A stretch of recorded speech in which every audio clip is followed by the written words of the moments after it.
Stephanie. How are you doing? You know the rules. No droids and bounty hunters. No Raylos. No Kyle Ron fans. We do this for love of Star Wars. Very interesting stuff happening. Yesterday, Emily Swallow was quoted defending Gina Carano in the direct, basically defended the right of free speech. Very interesting. I think that actor just suddenly appeared and said that. And then Benedict Cumberbatch comes out and basically says, "This is a new territory. These day and date release things, and we must think about what the parameters are and what the contractual obligations are to protect both sides."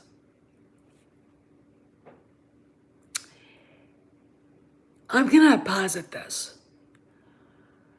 Very interesting that we get rumors going around that Kennedy's back. There's another rumor that and this came from, oh God, I can't even remember where I saw it, but Mad Vader Fan for Life posted it on Insta that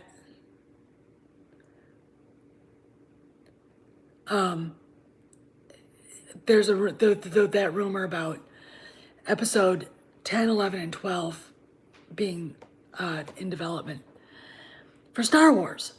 Now we know that's bullshit, but now we've got Emily Swallow basically defending Gina, and we got Benedict Cumberbatch, the voice of reason. Go back last week, the Frank Oz thing in The Guardian. There's a war of PR happening. And this isn't just about Star Wars. But again, Frank Oz, Star Wars. Emily Swallow, Star Wars. She played the Armorer in The Mandalorian. And it has all the markings of a PR hit on Feige and on Scarlett Johansen's team and on basically the old guard, the cool kids in Hollywood. Why do I say this? Why did Benedict Cumberbatch say anything? Now, granted, Elizabeth Olsen and that jackass, that pervert James Gunn, and that asshole Danny Bautista came out in favor of Scarlett. This is where their intelligence, okay, that's why I say this. If you can't sit back and say this is a bad move, there has to be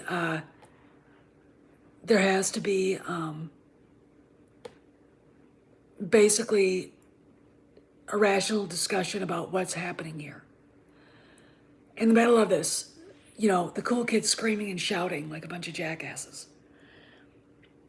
This screams to me that, in my opinion, there's somebody else, there's something afoot here. Benedict Cumberbatch is I would think, a far more important actor than Elizabeth Olsen or Scarlett Johansson. The guy, I think he's been nominated for an Academy Award. He's well respected. He's basically one of those guys that's really established. For him to come out and say enough is enough is big. Why do I say that Chapek's behind it? Because it makes sense. It makes sense. Why do I say Emily Swallow's kind words about Gina Carano have Chapek behind it? Because, hey John, because what they did over his head pisses him off. They want Gina back. They need her back. Why wouldn't they do this? Why wouldn't they have Emily come out and say this?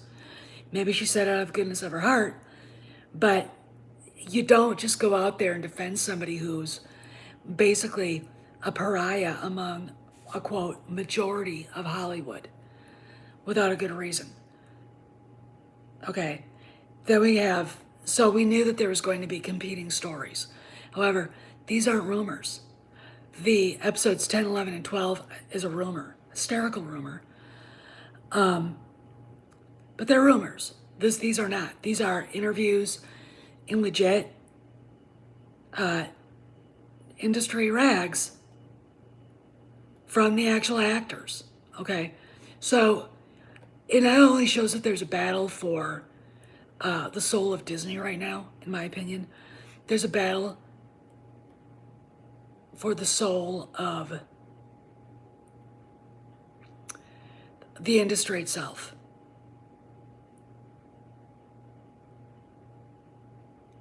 Yeah, and Troy, but what I find fascinating, Benedict Cumberbatch was one of them saying, wait a minute.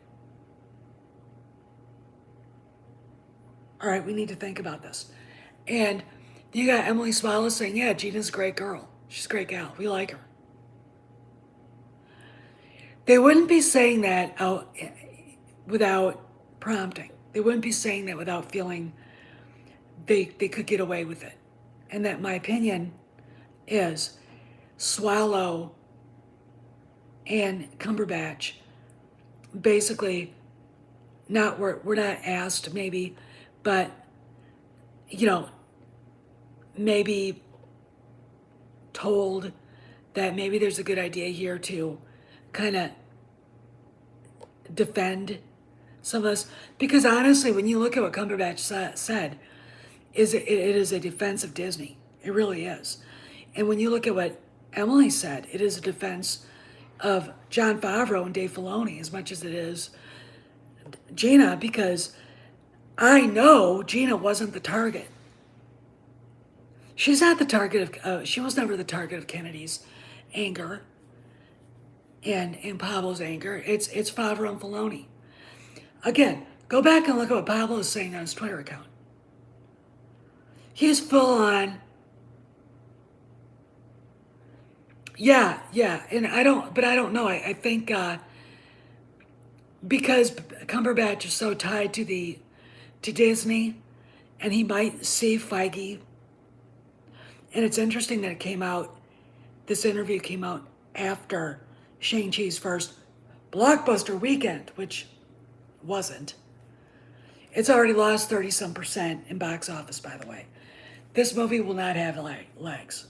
All right, it just, no one, I mean, I'm waiting for Dune, and I'm waiting for The Many Saints of Newark to come out, because in a few weeks, because that's gonna be great. I mean, we get to see Tony Soprano as a kid.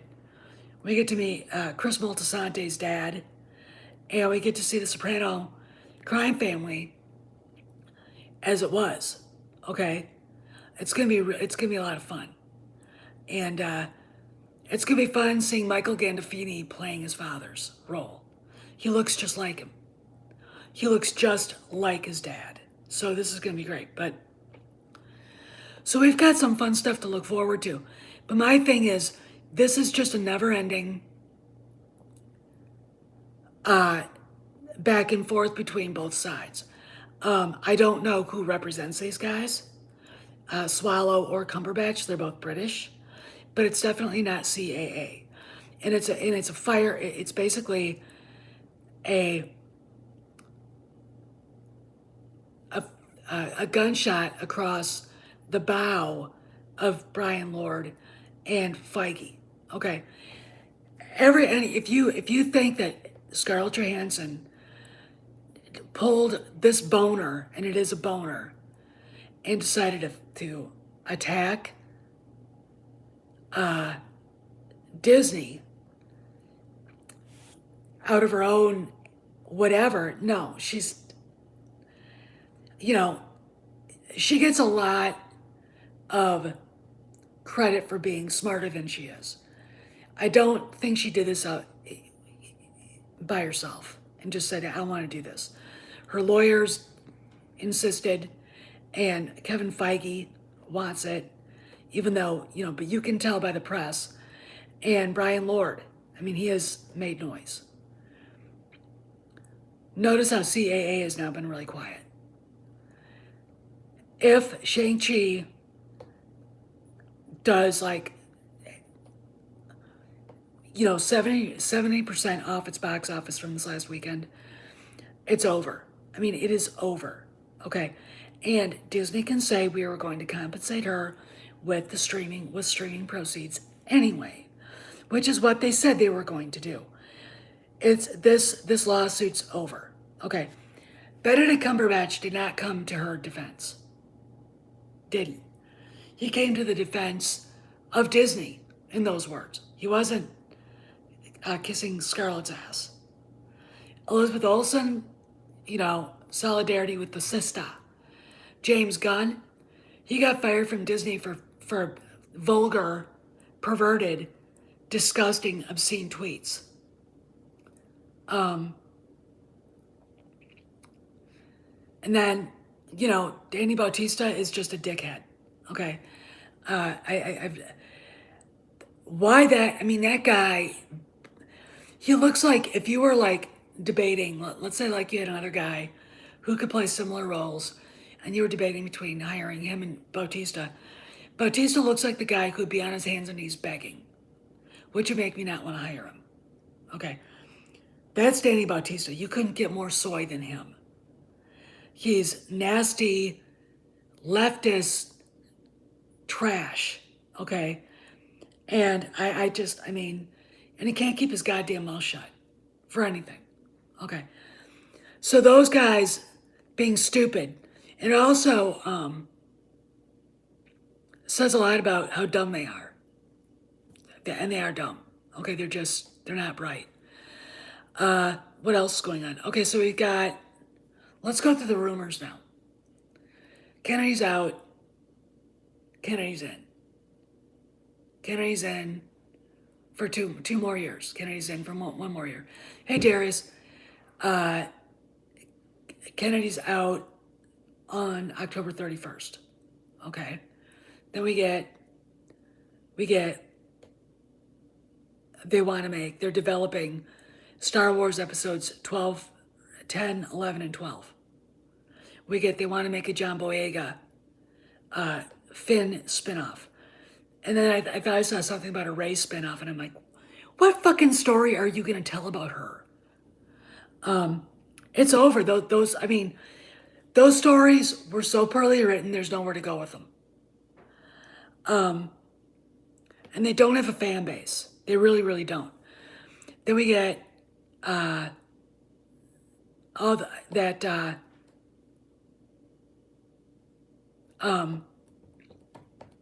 Mandalorian is being canceled after season 3. Star Wars Meg put that out there. Now, if you tell Star Wars Meg she's wrong, she'll get pissed off. And she'll be very condescending to you. But she also doesn't know shit about business. And she just goes on there for clickbait. Just like Mike Zero and the rest of them. And I'm like going, you know what? They're not going to do that. They may change the name, but they're not going to abandon the only thing in Star Wars that's making them money. That's stupid. But I'm not, giving Star Wars. The itch? Dog hair. He's just laying there like, what? But I don't give Star Wars Meg any. Yeah, she is weird. But what I'm saying, again, like I did yesterday, is that we don't know what's going on. We were told that we would see conflicting rumors coming out. No one knows what's going on. And for every time you have one person saying, Kennedy's staying, you have 5 people saying, what? It's really interesting when you go look at the news and what's going on. Then you have these rumors, and one side seems to have more veracity to it than the other side. And you're like, you can't, myself, I'm literally like, okay, I'm done. I can't do this anymore. You guys need to stop. Okay. So, and I think the reason why part of this is going on is one side wants to put a ton of disinformation out there. And it's the side that doesn't want Kennedy to go. Do I believe the Reddit leak that threw Pablo and Jason Ward under the bus? Yeah. But I also believe that Jason Ward is part and parcel to a lot of these rumors. He was the one that got interviewed by the journalist from the Deseret saying that, oh no, they're never going to get rid of the sequel trilogy, blah, blah. Like, and wasn't that was like back in spring that happened. I can't remember when that story came out, but he gets the guy.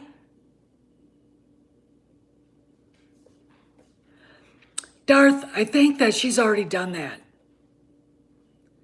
I think it's been that way for at least 2 years. When Iger came out and said in 2018, no more, we're doing a moratorium on Star Wars, on feature films, that was after Solo came out.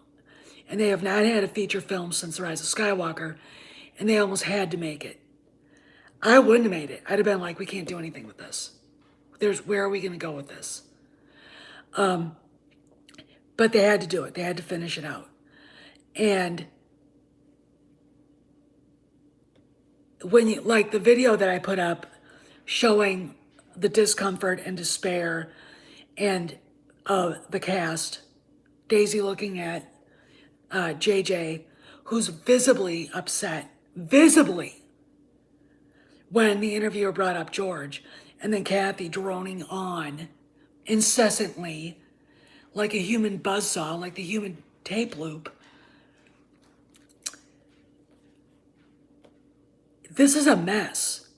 And if anybody thinks that Kathleen Kennedy has anything to do with what Filoni and Favreau are doing, they're stupid. And I'm calling you out, you're stupid.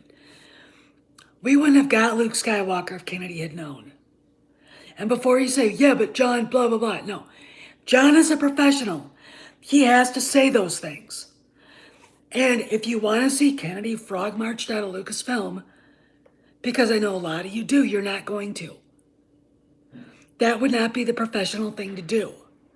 Unless they found out she was embezzling money or, had child, what, on her computer. Okay, ain't gonna happen. Ain't gonna happen. I'd love to see it, but it's not gonna happen. She's going to get her retirement. And the moment that is announced, we all get to party because we know then no more of her.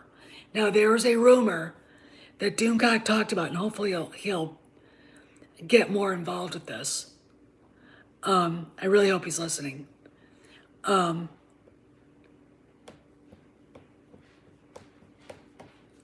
fact that somebody said to his people, this is a case of the devil you know and the devil you don't know.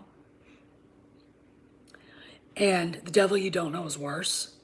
And where everyone's, when Doomcock came up with that, I swear to God, someone posted in the comments, oh my God, it's Leslie Headland. No, it's not Leslie Headland. It's not. For all we know, it could be Lin-Wyn Brennan. Okay? Somebody like that. It's Leslie Headland is not a studio head. She's too young. Doesn't have the experience. And no. So that's just stupid. Okay? I don't believe that rumor. I don't. Okay? I really, really don't. I don't believe that rumor at all.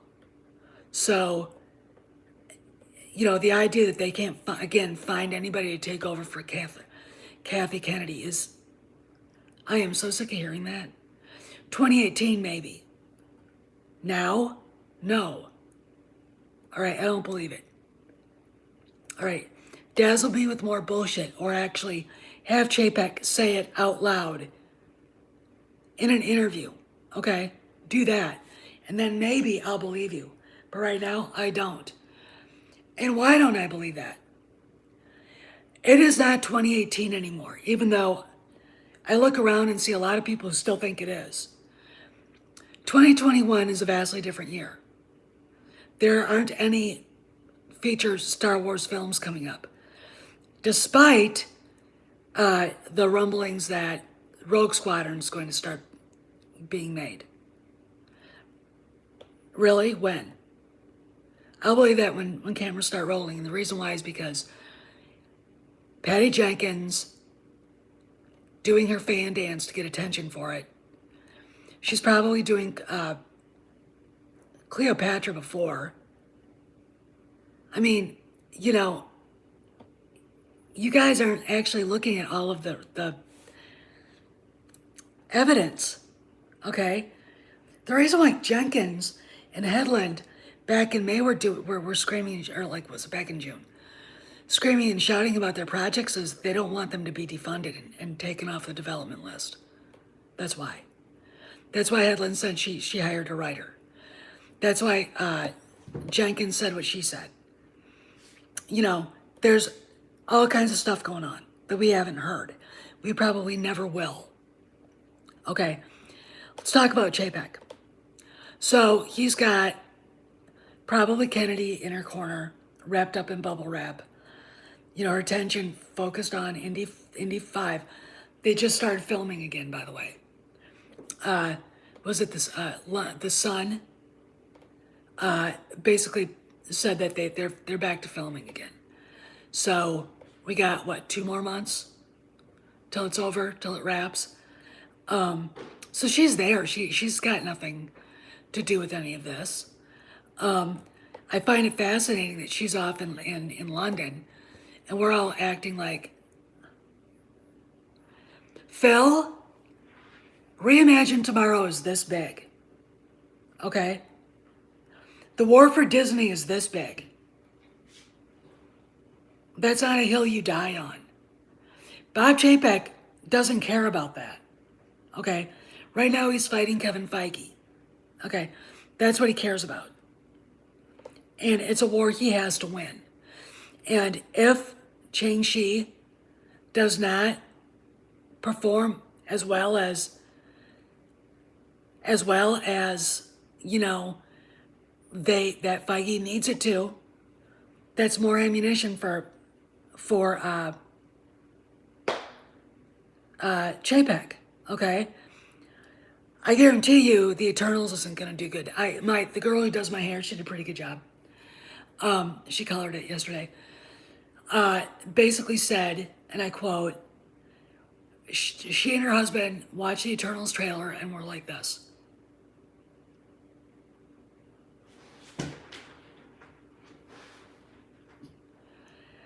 I don't know what that means. So, you know, this is a bigger war than just that. Okay?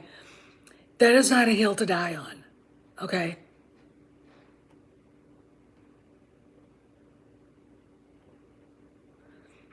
Yeah, I mean, and Troy is right. This is not, you know,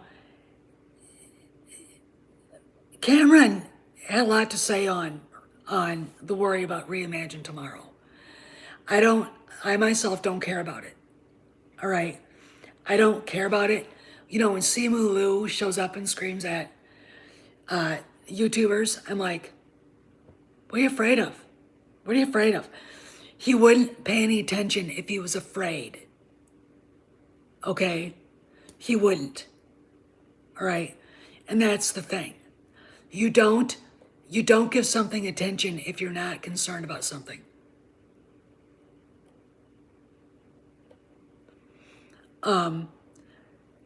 So, you know, but this war is bigger than Reimagine Tomorrow. The war over Lucasfilm is over. Favreau won. I mean, he's doing whatever he wants with it. And Kennedy can't touch it. And if they do sign her to another contract, extension for a year, I don't think she'll be allowed to touch anything. And they don't, you know, the thing about people not really realizing anything, Disney isn't really obligated to pay for any of her projects. They're not obligated to pay for the Children of Blood and Bone, which is not in development at all. It was just optioned. I could tell you a story about it, books being optioned. Sit down. I am a huge fan of the late novelist Vince Flynn. If you ever read Vinny's books, the Mitch Rapp series, they are by far, I think, the best thrillers out there. In Hollywood, when they put American Assassin up there on the screen, they did a disservice. It should have been a lot better. There should have been more money spent on it. And the story was, the best part of it was Michael Keaton as Stan Hurley. And if you don't know who that character is, go grab a synopsis of any of the books that character appears in. He is fantastic. And Michael Keaton did a really good job. But Mitch Rapp is the American version of James Bond, only he's way tougher. I mean, he's a freaking badass on steroids. And Vinny, whom I met, really wanted to see his stuff on screen. And he would go to parties and he'd run into different producers and people, studio people. And one guy said to him, when the book Memorial Day came out, I'll give you a short synopsis. Memorial Day came out after 9/11, and it's about what if Al-Qaeda terrorists got their hands on a nuke. Not a hydrogen bomb, not a whatever bomb, but a dirty bomb. And how they got it is like, holy shit, but you could see these nuts doing something like this. And they want to sneak one into Washington, D.C., but there are two of them. So, one, they sneak over the border. Another one, I can't remember how, they get, Kojak. Another one, how did that one get it? Another one is captured and taken care of. But the one they sneak over the border almost gets to Washington and almost gets fired off.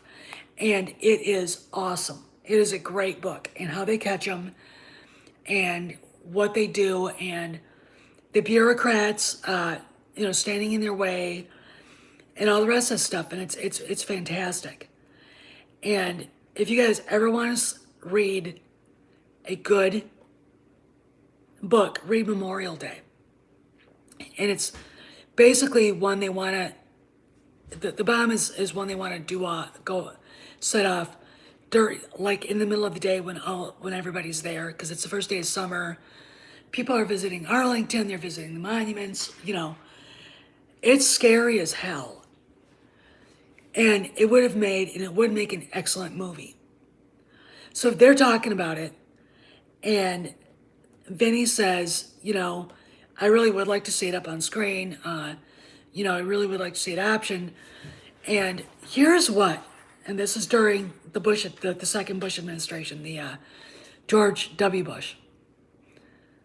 Here's what this jackass producer said. It's a great book. I loved it, but it's too Bush.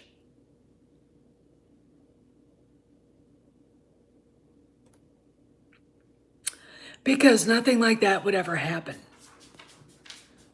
Right? In the left's mind, if it makes any American president who wasn't ordained by them look good, they won't touch it. It's like, the president in the novel is a moderate Democrat. President Hayes is like a guy you could actually get along with without vomiting on. Okay? It's like, what? But there you go. There you go. And it's literally like, it's mind-boggling, the stupidity that they come up with, but that's what this guy said to him. So he did get a book optioned. They did option his stuff. A guy named Lorenzo De Laurentiis optioned his books and came up with American Assassin. American Assassin is about how Mitch Rapp became Mitch Rapp.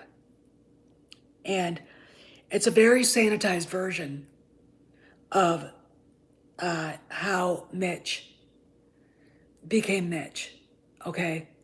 And how they turned him into the CIA's top assassin, etc. And it didn't do very well. They didn't put any love or energy into it. And it didn't honor Vince. But that's how they do it. That's what, I mean, and what?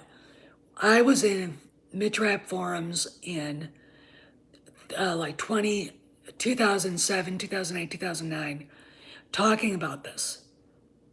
Okay, and it took him after Vince died of cancer at the age of 47 to get this thing done. Okay, so optioning a book is not automatically making a movie. Just like saying this movie's in development doesn't make it happening. Okay, they're talking about it. You know, lunch meeting, blah, blah, blah. Okay, let's talk about this. You know, most things that get optioned never get made. Most books that get optioned never get made. Most things that are in development never see the light of day.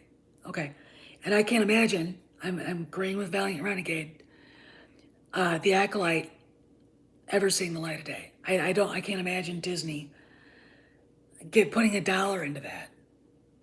They probably already spent enough money paying Headland for her mythology of pretending she's actually developing something. But anyway, I'm gonna go because I want to go do a walk around at Home Depot and the farmers market and Lowe's, and I will be back later. So if anything happens, I'll be here. But again, I'm going to tell you what my opinion is, and Mike can step in and say if he agrees with me or not. That this Benedick Cumberbatch basically saying this lawsuit's stupid, we need to have a rational discussion about it, is right out of Bob Chapek's playbook. And I think so is Emily Swallow's defense of Gina Carano. And I also think that Frank Oz is too. So you got one set of artists pretending they're supporting one thing. Another set of artists saying, hey, yeah, well, wait a minute. Okay, so, oh, and I'll show you guys this. Want to say hi? Here's Kojak. Here's Kojak. You gonna go off and do something sketchy? Yeah, this is my, my stone cleaner here. So I'm gonna go off and do that. Hopefully Kojak won't do anything sketchy while I'm gone. But don't know, he's kind of a wild card. No, he'll be in his kennel. So see you guys later if anything happens, whatever. And I sent that article to Andre, maybe they'll bring it up on Minute's Edge. See you guys around the galaxy.